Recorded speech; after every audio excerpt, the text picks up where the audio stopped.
Hello जी, नमस्कार। क्या हाल-चाल? कैसे हैं आप सभी लोग? आशा करता हूँ सभी लोग बिल्कुल मस्त होंगे, तंदुरुस्त होंगे और एक बार मैं उमेश आपका फिर से वेदा अकेडमी में बहुत-बहुत स्वागत करता हूँ। यार क्लास 9वीं वालों, तुम लोग का पेपर तो हो गया खत्म। अब जो जितनी टेंशन थी, जितना जो माहौल तुम लोगों का गरम था, जितने तुम लोग परेशान थे, धड़ाधड़ जो कमेंट सेक्शन में कमेंट देखता था कि सर पेपर पता नहीं कैसा होगा, कैसा नहीं होगा, नर्वसनेस फील हो रही है। जितने भी आप लोगों ने जो मेहनत करी ना, यार वो जो मेहनत थी आपकी सुबह 5 बजे उठकर 6 बजे गेस्ट पेपर में बैठना, 6 बजे मेरे साथ मैराथन में बैठना, वो मैराथन अब वो जो मेहनत है ना यार, वो मेहनत शायद पता नहीं अब दोबारा होगी, आगे नहीं होगी, नहीं होगी। ये आपको भी नहीं पता, ना हमें पता। बट सबसे बड़ा क्वेश्चन इस समय ये है, आप लोगों ने पेपर दिया, बहुत अच्छे से देकर आए होंगे, आशा करता हूँ, उम्मीद करता हूँ। और जिस तरीके से आपको मैंने काफ़ी सारी चीज़ें बताई कि पेपर इस तरीके से अटेम्प्ट करना है, ये चीज़ें ध्यान में रखनी है, ओएमआर आराम से भरना है ना? और पेपर के टाइम बिल्कुल भी एंग्ज़ायटी, टेंशन ये सारी चीज़ें नहीं होनी चाहिए। और उसके बेसिस के बाद जब आप लोगों ने पेपर अटेम्प्ट करा होगा, तो आप लोगों को भी मज़ा आ गया होगा, मज़ा आया होगा, पक्की बात है ये तो है। लेकिन क्या? अभी बच्चों के मन में ये सवाल है कि भैया पेपर तो हमने दे दिया, भैया पेपर तो हमने दे दिया, लेकिन ये समझ नहीं आ रहा कि पेपर हार्ड है या ईज़ी है। आपके जैसे बहुत सारे वहाँ कलाकार, बहुत ही ज़्यादा बुद्धिमान और बहुत ही ज़्यादा कुछ बिल्कुल जिसे आप कहते हैं कि जिन्होंने पढ़ाई-लिखाई नहीं करी होगी, ऐसे ही बालक बैठे होंगे। कुछ कह रहे होंगे कि अरे यार पेपर तो बहुत मक्खन जैसा था, कि यार बिल्कुल देखते ही ऐसे टिक हो रहे थे, 1-1 मिनट में आंसर निकल पा रहे थे। ये होंगे, कुछ ऐसे होंगे जो ये कह रहे होंगे कि भैया हमारे तो बस की नहीं था भैया, हमसे ना हो पाया पेपर, हम पास ही नहीं हो सकते भैया, हमारे बस की है ही नहीं। और एक मीडिएट होंगे, जो कह रहे होंगे हाँ यार पेपर थोड़ा ठीक-ठाक सा था, ठीक-ठाक सा था भैया, हो गया बस जैसा था। तो भाई देखो, मैंने पूरा का पूरा आप लोगों की आंसर की अभी डलवाई है अपने यूट्यूब चैनल पर, आप लोग चेक कर लीजिएगा वहाँ पर जाकर। और साथ में अब मैं आपको बताता हूँ कि मैंने खुद पेपर का एनालिसिस करा। पेपर का एनालिसिस करने के बाद जो चीज़ें, जो महत्वपूर्ण चीज़ें निकल कर आई है कि पेपर हार्ड था, ईज़ी था, वो मैं आपको बताता हूँ।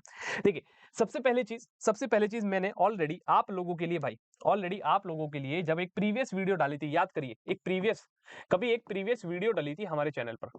याद है किसी को? जिसमें बताया गया था जिसमें बताया गया था कि भैया पेपर कैसा आएगा? कि भैया जो पेपर है वो कैसा आएगा? याद है किसी को? पेपर कैसा आएगा ये मैंने बताया था। और उस वीडियो के अंतर्गत मैंने आपको ये बताया था कि भाई जो पेपर होगा वो बिल्कुल ईज़ी से किसकी तरफ जाएगा? मॉडरेट की तरफ जाएगा। ईज़ी से मॉडरेट की तरफ जाएगा। ठीक है? ना मैंने ये बताया कि हार्ड आएगा, ना मैंने ये कहा कि बिल्कुल कतई कठिन पेपर आएगा, ऐसा मैंने आपको कुछ भी नहीं बताया था। क्योंकि ये सारी की सारी जो मैंने अपनी तरफ से जो सूचना आपको दी थी, मैंने ये भी कहा था ये एक्सपेक्टेड है। एक्सपेक्टेड शब्द का मतलब होता है उम्मीद कर सकते हैं कि आप पेपर ऐसा आएगा। और ये पेपर इन उम्मीदों पर खरा उतरा है भाई। और पेपर जो है जो मैं आपको बताऊं, पेपर जो है भाई 2026 का, 2026 यानी कि ये जो आज का आपका पेपर था 7 फरवरी का, ये बहुत ही ज्यादा इजी पेपर आया। क्या आया भाई? बहुत ही ज्यादा इजी पेपर आया। अगर मैं बात कहूं भाई, मैथ्स किसकी बात करूं, गणित और साइंस के बारे में बात करूं तो आप लोगों ने देखा होगा जितनी भी चीजें आप लोगों को मैराथन में कराई गई, जितनी भी चीजें आपके टॉप 200 एमसीक्यूज कराए गए, टॉप 500 एमसीक्यूज, जो भी दुनिया भर की चीजें कराई गई, सारी की सारी गणित और साइंस में तो वहीं से फंस गई है। केवल एक दो क्वेश्चन को छोड़कर वो इसलिए भी सेट करा जाता है क्योंकि अगर मान लो भाई हर बच्चा 35 में से 35 नंबर ले आएगा, तो भैया इतनी सारी भीड़ में से जो बच्चे उस लायक है, जेएनवी में बैठने लायक है, जिनके अंदर वो टैलेंट है, जिनके अंदर वो स्किल्स है, उनको कैसे उठाएंगे फिर वो? तो फिर तो गड़बड़ हो जाएगी। तो कुछ क्वेश्चन मैथ और साइंस में ऐसे सेट कर दिए गए, एक से दो क्वेश्चन थे जो मैंने खुद देखे। एक रोम्बस वाला जिसके अंदर वो आपको ऑल्टीट्यूड दे दिया था, आपको बाइसेक्ट का मतलब भी नहीं पता था, तो वो क्वेश्चन थोड़े अलग हो गए थे।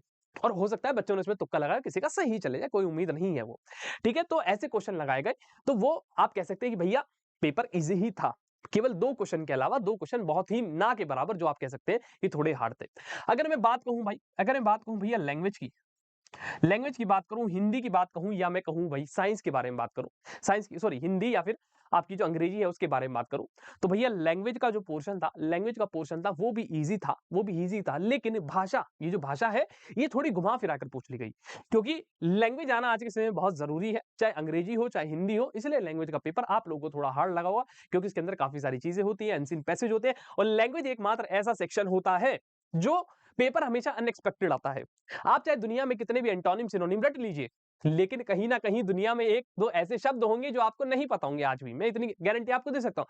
हिंदी में चाहे आप कितने भी भैया विलोम शब्द, पर्यायवाची, समानार्थी, ये सारे के सारे शब्द रट लें, लेकिन कहीं न कहीं 1-2 शब्द होंगे जो आप नहीं जानते होंगे और वो पेपर में गलती से आ जाते हैं, तो उनको देख कर क्या है भैया हमारी हवा गुल हो जाती है। तो मेरे भाई, मेरे दोस्त, मेरे बच्चा, मेरे रसगुल्ले, भाई पेपर बहुत ईज़ी था, पेपर बहुत ईज़ी था और जिन-जिन बच्चों ने हमसे तैयारी करी थी, जिन-जिन बच्चों ने हमसे तैयारी करी थी, फिर यही बात बोल रहा हूँ, हमसे करी, मेरे से पढ़ा, गौरी मैम से पढ़ा, या आपकी लक्षिता मैडम से पढ़ा, सोनू सर से पढ़ा, प्रिया मैडम से पढ़ा, स्काई सर से पढ़ा, जिससे भी आप लोगों ने पढ़ा, आपको खुद पता होगा कि भैया पेपर कैसा आया है।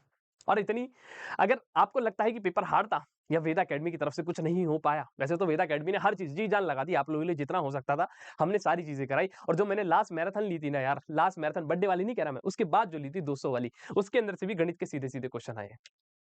बस फ़र्क क्या था, गणित में वैल्यू बदल जाती है और वैल्यू बदली बस, और आपके जो है बल्ले-बल्ले हो गए। ठीक है? तो भाई पेपर बहुत ईज़ी था। ठीक है?